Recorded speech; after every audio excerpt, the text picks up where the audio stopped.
আজ মঙ্গলবার 17ই বৈশাখ 2024 সালের 30শে এপ্রিল। কর্কট রাশি, কর্কট লগ্ন, ক্যান্সার সাইনের জাতক জাতিকাদের আজকের দিনটি কিন্তু এক প্রকার বেশ কাটতে চলেছে।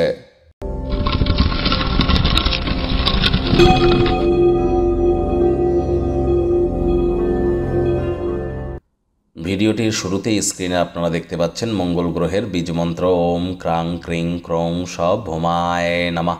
এটি আপনারা সকালবেলা বা সূর্যের আলো থাকাকালীন 108 বার জপ করুন, অত্যন্ত উপকৃত হবেন। বর্তমানে রাহু মঙ্গলের কিন্তু অঙ্গারক যোগ চলছে। আগুন, বজ্রপাত এবং ইলেকট্রিসিটি এই তিনটি ক্ষেত্রে কিন্তু আপনাদেরকে সাবধান থাকতেই হবে। কারোর ক্ষেত্রে ছোটোখাটো সার্জারি অপারেশন কিন্তু আগত একটি মাসের মধ্যে হতেই পারে। একটু সচেতনতা অবলম্বন করে চলুন, ওজন বুঝে ভোজন গ্রহণ করুন। আর হ্যাঁ, মে মাস কিন্তু অত্যন্ত গুরুত্বপূর্ণ একটি মাস। একাধিক রাজযোগ মে মাসে গঠিত হবে, যার ফলস্বরূপ মে মাসের রাশিফল চ্যানেলে আপলোড করা হয়েছে আপনাদের রাশির জন্য। সময় সুযোগ বুঝে একবার দেখে বা শুনে নিতে ভুলবেন না। আই বাটনে আমরা লিঙ্ক দিয়ে দেব। ভাগ্য মিটার আজ আপনাদের বলছে 7.5 আউট অফ 10। ভাগ্য আপনাদের অনুকূলেই থাকবে, তবে প্রেম, দাম্পত্য, কর্মজীবন সম্পর্কে আপনাদেরকে একটু সাবধানতা অবলম্বন করেই চলতে হবে। কায়িক পরিশ্রম হলেও শরীর মনে সতেজতা এবং তরতাজাই আপনারা অনুভব করবেন। দীর্ঘদিনের পুরনো রোগশোক, অসুস্থতা থেকে আজ মুক্তি পাওয়ার দিন, পরিত্রাণ পাওয়ার দিন। আত্মবিকাশের প্রকল্পগুলি একের থেকে বেশি উপায়ে আপনাদেরকে আজ পুরস্কৃত করবে। অ্যান্টিক পিস, অ্যান্টিক জুয়েলারিতে মানি ইনভেস্ট করলে অবশ্যই লাভান্বিত হবেন।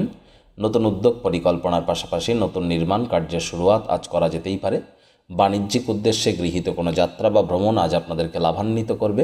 চাকরিজীবী যারা আছেন, অফিসে কম কথা বলে কাজ বেশি করুন, মনের থেকে মস্তিষ্ককে বেশি দাম দিন। কোনো প্রকার অফিস পলিটিক্স বা গসিপিংয়ের অংশ যেন হবেন না, বসের কিন্তু কুনজরে পড়ে যেতে পারেন।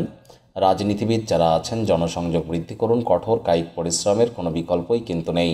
শর্টকাট অবলম্বন করে আখেরে আপনারা খুব বেশি দূর এগিয়ে যেতে পারবেন না। শিক্ষার্থী বিদ্যার্থীদের পড়াশোনায় মনোযোগ আরও বৃদ্ধি করতে হবে। উচ্চশিক্ষার জন্য যারা বিদেশ যাত্রার কথা ভাবছিলেন, ভাগ্যদেবী আজ আপনাদের পক্ষে নেই।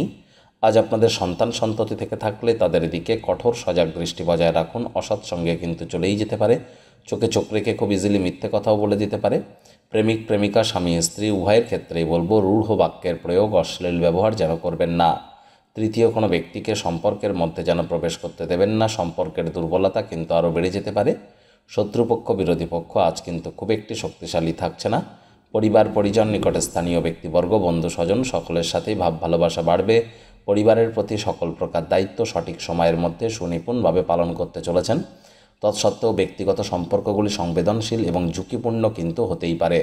সন্ধেবেলার সময় আজ আপনারা আয়েস আমোদ প্রমোদের মাধ্যমে কাটাতে পারেন। আজ অবশ্যই আপনাদের উচিত ওয়েট অ্যান্ড ওয়াচ পলিসিকে গ্রহণ করা।